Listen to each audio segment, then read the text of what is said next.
तकरीबन 1 महीने के बाद रशिया यूक्रेन युद्ध को लेकर कुछ पॉजिटिव डेवलपमेंट सामने निकल कर आ रही हैं। रशिया ने पहली बार पीछे हटने के संकेत दिए हैं। भारत इस युद्ध के स्टार्ट होने से पहले बोलते आया था कि लास्ट में बातचीत टेबल के ऊपर ही करनी पड़ेगी, ये मसला बातचीत से ही सॉल्व होगा, और आखिर में हुआ भी वही। दरअसल रशिया और यूक्रेन के बीच पिछले कल मंगलवार को टर्की में बातचीत हुई।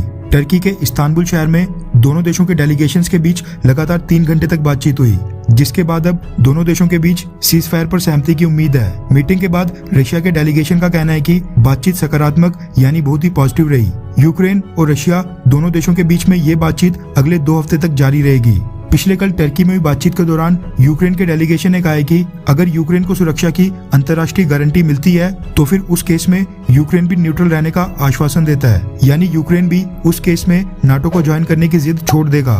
इसी के साथ रिपोर्ट्स ये भी निकल कर आ रही हैं कि जो पिछले कल मीटिंग हुई थी उसमें रशिया ने कुछ नरमी के संकेत दिए हैं। रशिया द्वारा 24 फरवरी को यूक्रेन में शुरू किए गए मिलिट्री ऑपरेशंस के बाद ये पहली बार है जब रशिया ने अपनी तरफ से कुछ नरमी के संकेत दिए हैं। वहीं रशिया के vice defence minister Alexander Fomin ने पिछले कल मंगलवार को एक बड़ी घोषणा करते हुए कहा कि यूक्रेन युद्ध समाप्त किए जाने के मकसद से जारी वार्ता में दोनों पक्षों के बीच विश्वास बढ़ाने के लिए यूक्रेन की राजधानी कीव और चेर्निहिव के पास रशिया ने अपने सैन्य अभियान में फंडामेंटल यानी मौलिक रूप से कटौती करने का फैसला किया है। उन्होंने कहा कि रशियन फोर्सेस कीव और चेर्निहिव की दिशा में अपने सारे सैन्य ऑपरेशंस में कटौती करेंगी, यानी रशियन फोर्सेस वहां से पीछे हटेंगी। रशिया ने जो अचानक से मिलिट्री ऑपरेशंस रोकने की घोषणा की है, इसके पीछे माना जा रहा है कि यूक्रेन नाटो में शामिल होने की अपनी जिद पूरी तरह छोड़ सकता है, क्योंकि यूक्रेन ने ऐसे संकेत दिए हैं जिसके बाद ही रशिया अपने सैनिकों की वापसी का ऐलान करेगा।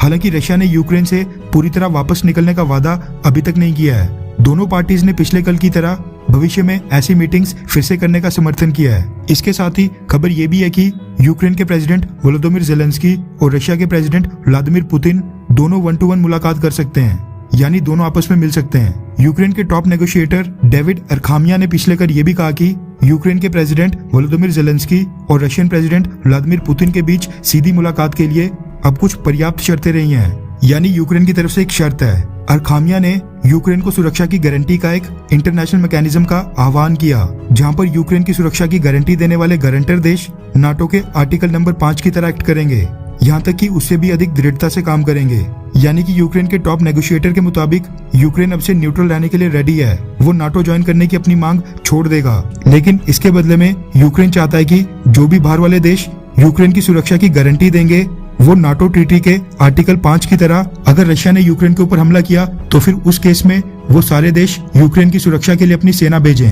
वहीं टर्की में आमने सामने की बैठक के बाद रशिया के deputy defence minister Alexander Fomin ने यह भी कहा है कि पिछले कल की बातचीत पॉजिटिव डायरेक्शन में चली गई है, इसलिए रशिया ने फिलहाल के लिए कीव और चेर्निहिव शहरों में अपनी सैन्य गतिविधि को कई गुना कम करने का निर्णय लिया है। खैर, आपको क्या लगता है कि क्या रशिया को अब युद्ध रोक देना चाहिए, हाँ या फिर ना? नीचे कमेंट करके अपनी राय जरूर बताएं।